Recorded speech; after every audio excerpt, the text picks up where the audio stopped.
Let's get into some shape.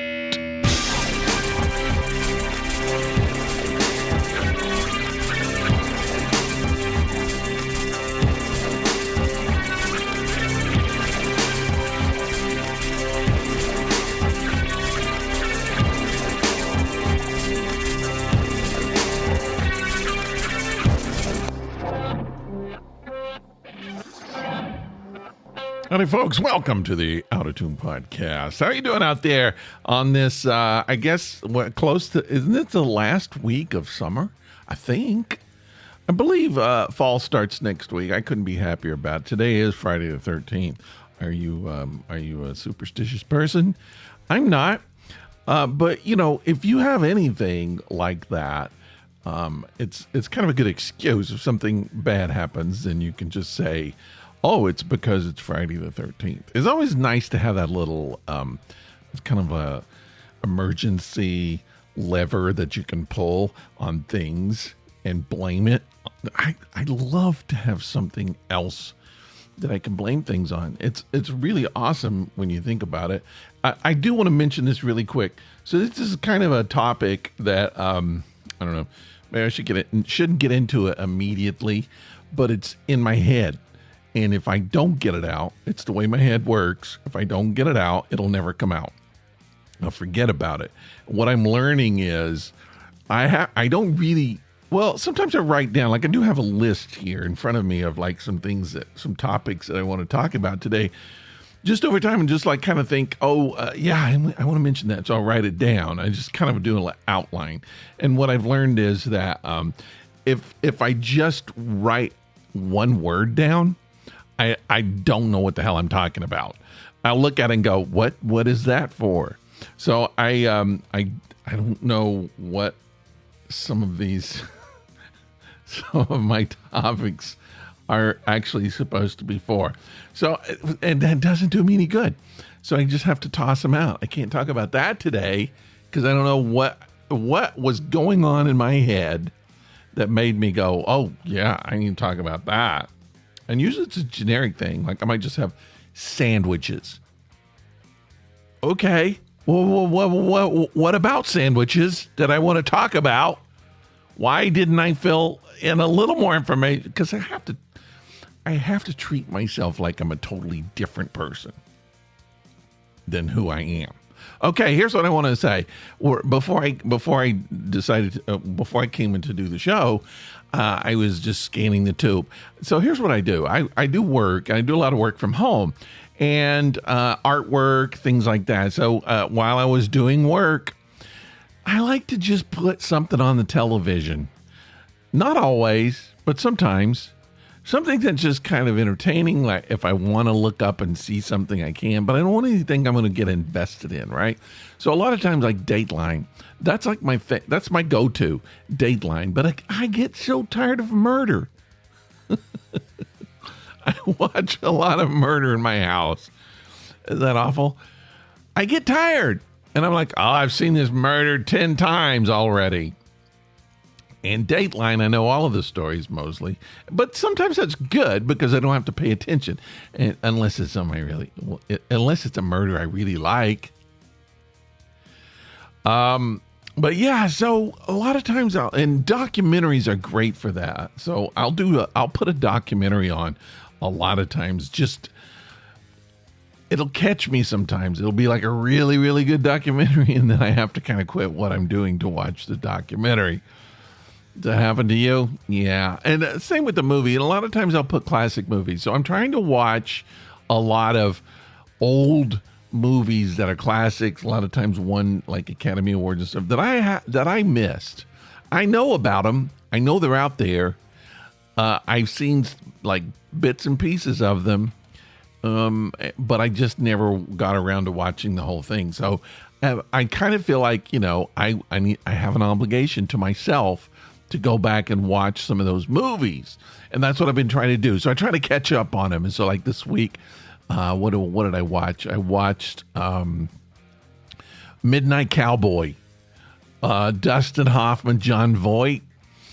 I've seen so many little bits and pieces of that movie, but never like the whole movie all the way through. So I watched it. It was interesting. It wasn't about what I thought it was about. So that's good, to watch a lot of that. And I'll go back and watch some. I watched I can't even remember the name of it. Cary Grant movie yesterday. I just things I'll be like, oh, never saw that one. Heard about it, never seen it before. And so I just feel like I'm doing my part in trying to catch up culturally, even though it's almost too late. And I do that with music a little bit too. I have to admit, here's something that's I feel stupid saying it. I listened to my first, all the way through, and really anything, my first Billie Eilish album, music, CD. What do you call them now? I don't know. Because she's been around forever, right? Since the mid 2000s, I think. 2016, is that right? It can't be. Maybe, yeah. And I know who she is. If I see her, I'm like, I know who that is. One of the few, like, young artists that I can recognize, but I never listened to her stuff. And I just decided, and I do that a lot. I'm just like, okay, because it's impossible to catch up with everybody's music. You can't. I try to listen to as much young people's stuff as I can. Get on Apple Music, new artists, new releases, independent. I like the independent music, and I like to just listen, and then every once in a while find something that I really like or something I just can't stand listening to. So like this will give me I'm not saying she's bad. I admire her. A couple songs I really like, but I've tried to listen to Taylor Swift all the way through. I don't know. She's just not my kind of artist. She's a great songwriter. It just doesn't appeal to me. Not my kind. I like her as a personality. I think she's a really good performer. I watched her documentary that she had out. Very interesting. She's an artist, and it's cool, but just not, it's not not really my kind of music. And then because I was sort of expecting the same thing with Billie Eilish, and I listened to it, and I was like, wow, I would listen to this. So I was listening to it like 4 or 5 in the morning when I was laying in bed. And if you know what I'm talking about, if you listen to it, it's like really, really soft. It's music you could sleep to. Even though it's a little dark at times, but I enjoyed it. I'm going to listen to more.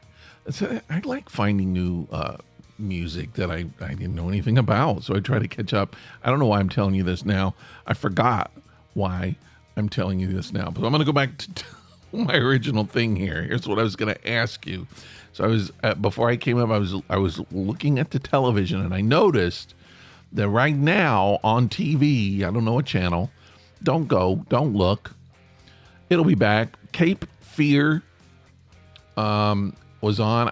I'm pretty sure the Cape Fear with Robert De Niro. That Cape Fear is on.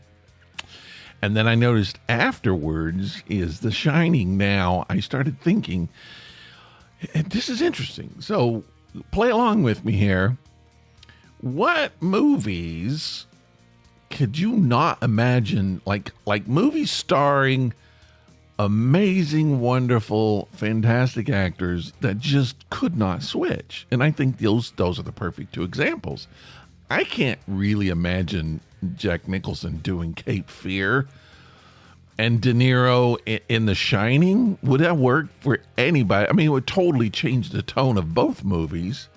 I think they could play it. They could do it for sure. They have the ability to. I think De Niro's character would be much more, I don't know, less crazy, more brutal, more forceful, more manipulative, perhaps, a little more brooding.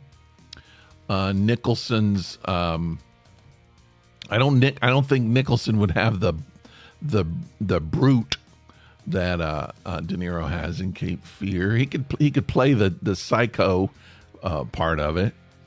So I think interesting, switching those around, it would just completely change both movies. So what movies like that you could see, like great actors, They could handle the roles, but it just wouldn't work.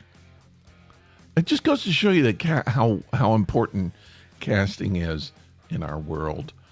If we didn't have it, and sometimes I think there are some movies that just fail, that wouldn't have failed if they had better casting, right? I don't know. My idea. Preparing for storytelling now. I am going to do some Halloween stories here on the show. I'm planning on it on the podcast for the Halloween episode. I'm writing frantically, but I'm also doing a project.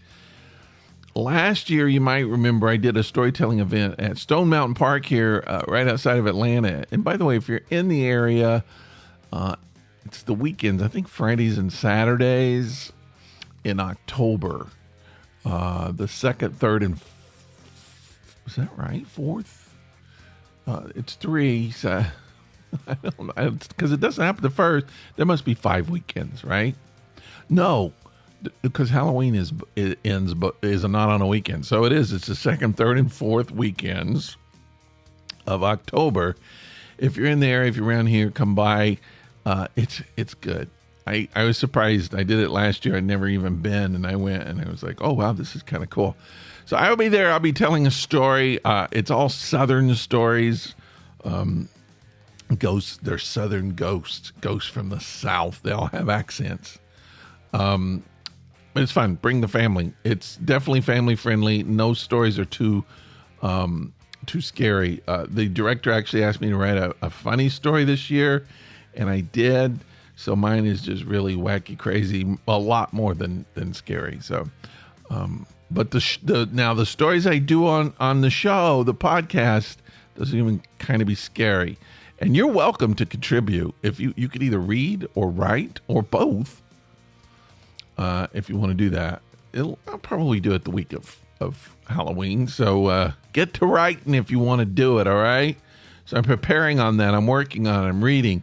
I'm trying to memorize my story and trying to get my voice in shape, because I don't talk a lot as an artist. I'm in my studio working quietly, and then I'm not speaking, and then I have to do a story, and I have to be loud, and everybody has to hear it, and it ruins my voice.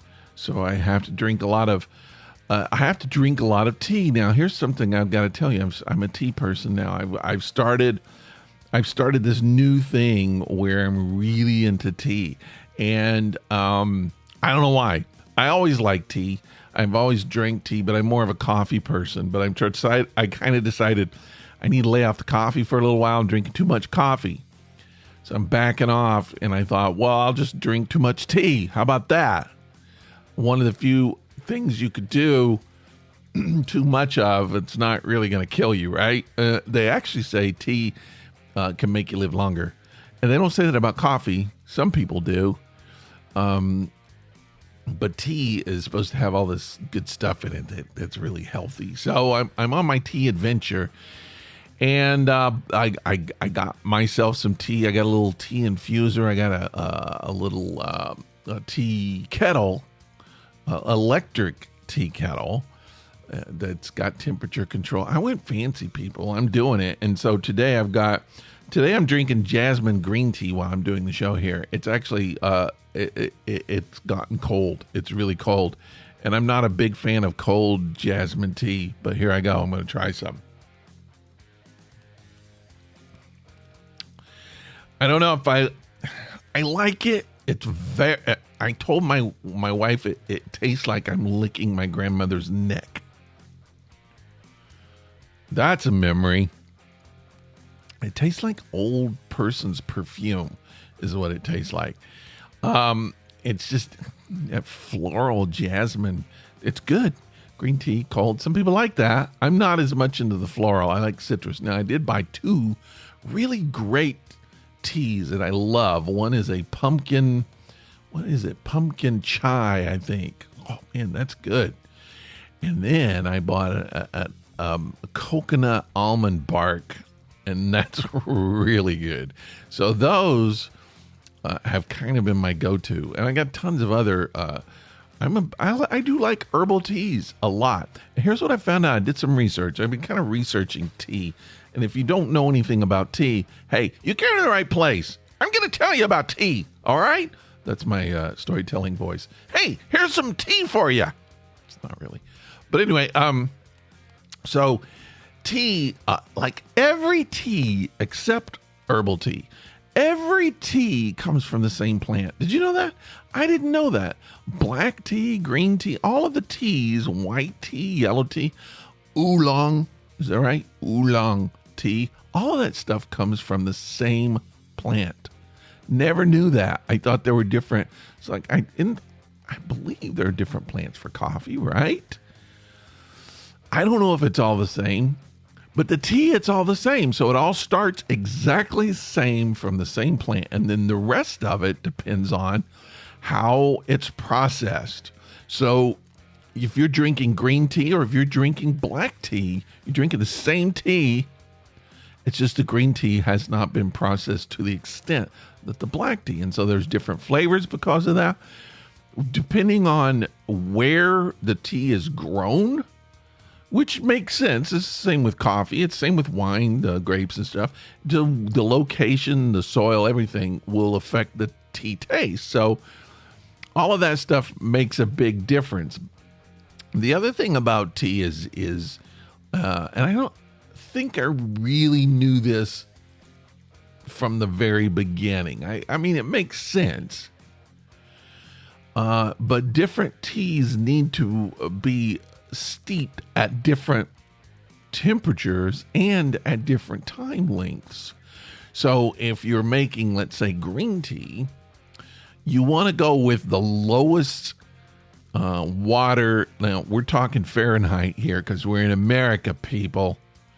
About 170 degrees for not even boiling. And you put that in there and you just steep it for like a minute, 2 at the most. You don't want to go too long. What happens is if you do it too long, the hot water will actually burn the tea and it makes it bitter. Have you ever had bitter tea? That's why. Either the water was too hot or they left it in too long. So, and too long sounds like a tea, but it isn't. But the green tea, you put in it's the coolest, even though that's not cool. 170 is hot, but you put in the coolest amount in that kind of tea because it's a delicate tea. It hasn't been processed all the way through like the black tea has. So if you're making your green tea, think about that. Just a minute. Just steep it for a minute. And that's what I did with the jasmine tea I got today, the green tea jasmine flavored tea. Been drinking a lot of black tea, a lot of herbal tea. I like the herbal teas. Black tea, you need to, they say go ahead and do it at boiling. So 210, 15, I think. I don't remember. Like 215, I think, is the temperature for black tea. You got to get that water boiling really good. And then let it sit for about 3 minutes in there. Let it steep for 3 minutes and you'll have pretty good tea. I've got a black tea. It's a lemon flavor black tea. And every time I've made it, it's been really bitter. So it's either the tea or I'm doing it wrong. Still experimenting, my friends. I'm no tea expert. Tea expert should be called T-Rex experts. Maybe not. But yeah, and I got a black cherry, which is good. No, just cherry. It's black tea. Cherry, black tea, good. Vanilla, which is also good. A lot of good stuff. I'm just testing things out, trying to find the good stuff. I ordered a sample pack from a company. I can't wait for it to be here. It's got like a bourbon something tea and a pumpkin spice tea and some other good stuff that I'm looking forward to. And Christmas, Christmas is full of teas. I'm going to be teeing it out this year. I'm going to be doing lots and lots of tea. Okay. All right. Looking over. Speaking of tea, wow, this is a convenient little segue. I have a t-shirt store. I design T-shirts, and I've got them on my personal studio page, but I just recently opened up a big shop, not a big shop. What do you call them? The print on demand things. Yeah, TeePublic. And I've got several designs there. So go look and buy a shirt. I need money for Christmas and to buy tea with. Just go to TeePublic, TeePublic, TeePublic. And even if you don't buy mine, buy other people's. There's tons of really good stuff there. But look for mine, Rick Baldwin Studio, and you'll find several of my designs. I've been trying to put like new designs, 2 or 3 every day, putting some new stuff and just a ton of different things. I already been selling, so that's cool. But yeah, go check it out. Eventually, I might put the Out of Tune podcast shirts there so people can buy them there if they want to. Not everybody does, but you can. It help if you buy a T-shirt. Not only do you get the shirt, but it also pays a little bit for me operating, doing this stuff. So yeah, that's cool. Go check it out, and let me know what you think. If there's any designs that you would like to see, I'll see if I can put them up there. Okay. Here's something else I discovered. We're kind of talking about food, right? Tea is not food; it's drink, but it's sort of food. I discovered something. It's taken me all of my life to discover this. I don't know why it took me this long. You can put any food, pretty much, almost any food, on a bed of mashed potatoes will make it great. So I started noticing this because my wife started doing it. Like, we'll have leftovers, right? And then the leftovers are good. No problem with the leftovers. They were good the first time. Why not have them the second time? So leftovers good, but then she'll say, well, we have that stuff left over. What if I make some mashed potatoes and we can put it on a bed of mashed potatoes? And I'm like, oh yeah, heck yeah, let's do that. And it always makes it better. And I started thinking, unless it's like dessert, you don't want to put dessert there, but almost everything is better on a bed of mashed potatoes. And I've been I don't know why. Maybe because I just think about it, and that's the way social media works. You think about something, and then boom, it's right there. So on Instagram, I've been getting these videos of people just putting things on mashed potatoes, on a bed of mashed potatoes. Like, I'm not a meat eater anymore. I appreciate the idea of meat eating. I loved meat when I was younger. If you eat meat, fine, eat it. But like roast, like cooked roast and vegetables on mashed potatoes. I mean, God, yeah. And there are a lot of good vegetarian substitutions if you're not into meat, like me. There's a lot of good stuff. Like, I'm into, I like the fake meats. I'm still a meat eater at heart, and I will eat a lot of fake meat, and it's good. You make some good gravy and fake meat, and even tofu is just fine. And put it on a bed of mashed potatoes. Yeah, what? There's nothing better. And now that we're coming into the fall, you can't do anything better. Fall should be, it's mashed potato weather. I mean, I don't think there's anything better than mashed potatoes in the fall. Do you want to argue with me? Okay. Oh man, I bet my schedule's horrible.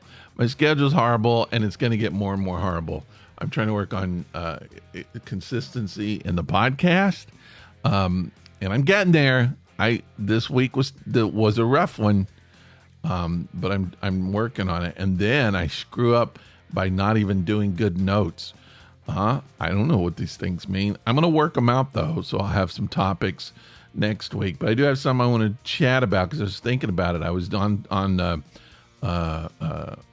social media. I'm not gonna mention which one. I was on social media scrolling, and then naked girls start showing up on the social media. I don't have a problem with it. That's not a complaint, people. I'm not complaining about the naked girls that show up. Now, I'm almost at the age where I don't really care. Do you believe that? I don't even believe it. I couldn't even say it. I don't know. I think I'll always care. Anyway, there is a certain kind of thing. There's kind of a guilt when you look at someone and you're just like, this girl she's young enough to be my granddaughter. Why am I looking at her nudity? But anyway, it's there. I didn't ask for it. It's there. But I don't know. I don't look at it with the same interest that I did when I was in my 20s and 30s. I didn't hear the truth buzzer go off. So I think that's true though. Yeah, you get a little bit older and this is like, sometimes sex is just like, whatever. I just, like my wife says, like, can we just watch some Netflix? But then again, she's got to have sex with me, so I don't blame her. But yeah, you get to a certain age, it does back off. I think there's some people who have like a sex urge, desire, whatever, libido that goes on until their 90s, I guess. But who wants to do a 90-year-old person, huh? Well, it depends on if they're hot. Anyway, it popped up and I started thinking. So there's a kind of a thing sometimes, I think, when you're liberal. I'm kind of a liberal person, progressive. I like to think. I don't believe in patrolling the world. I don't believe in controlling the world. I don't know. I don't know what the rules are anymore. So like liberal people want to, everybody should be able to kind of be open to do what they want to do as long as not hurting anybody. But then they have their things when that doesn't apply.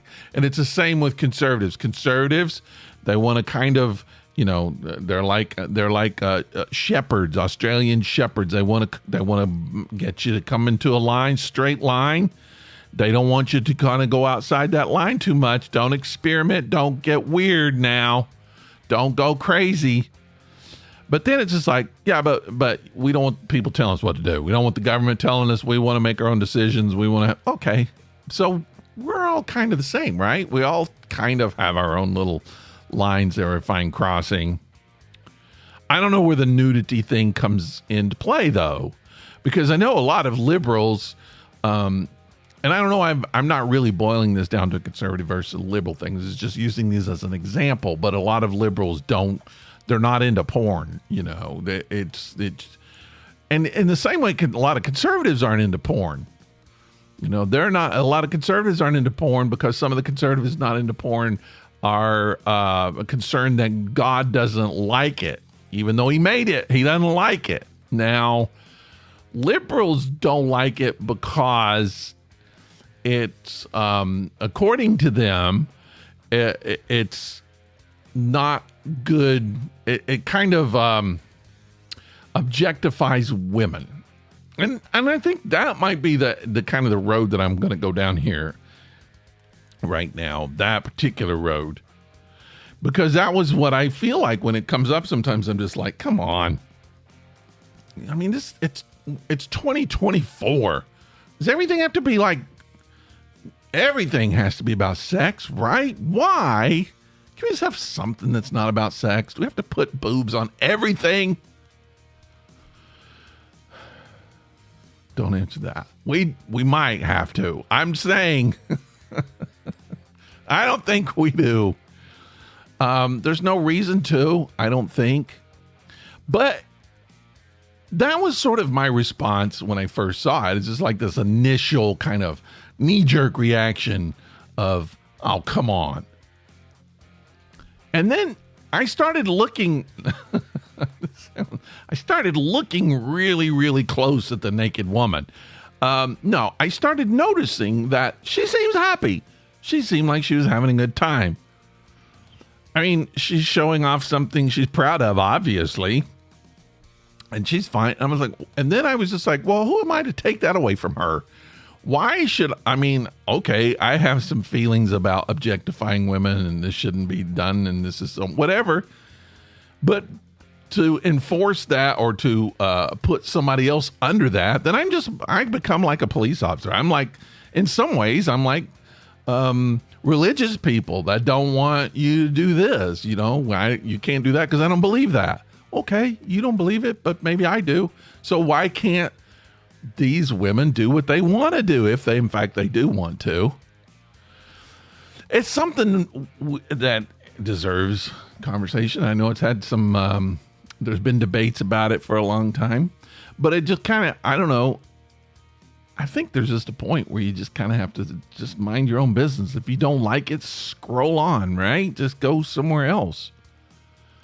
Don't make a big deal about it. Let the women show their bodies if they want. Let the men show their bodies if they want. Let the people do with their bodies what they want to do. What does it affect me? Why should I care about that?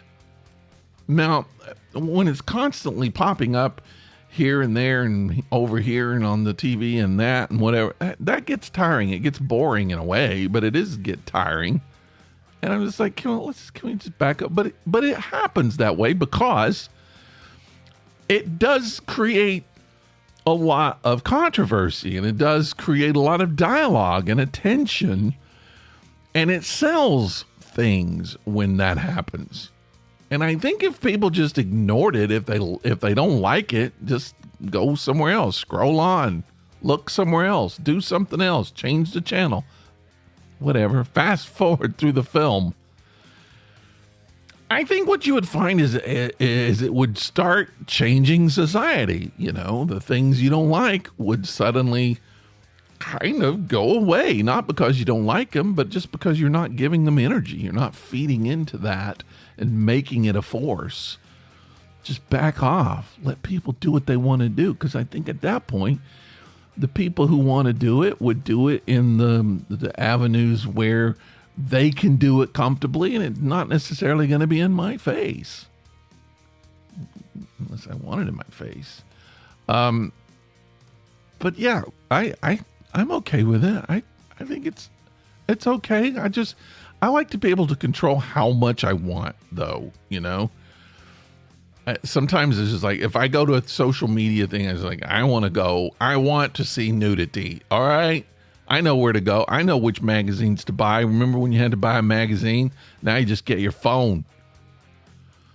I like to be able to control that. I don't want to just go like, I need to find some information. Here I go. Oh, boobs. I don't really want that necessarily. So I guess what I'm getting at, like everything else, is let's let people do what they want to do. Let's get on with it. Is that a good lesson? I don't know. Look, people, if you're taking your advice from me, you're in trouble. I'm serious. I don't know what the hell I'm talking about. Hey, thanks for hanging out with me. I'll see you next week, all right? All right. Oh, look, boobs.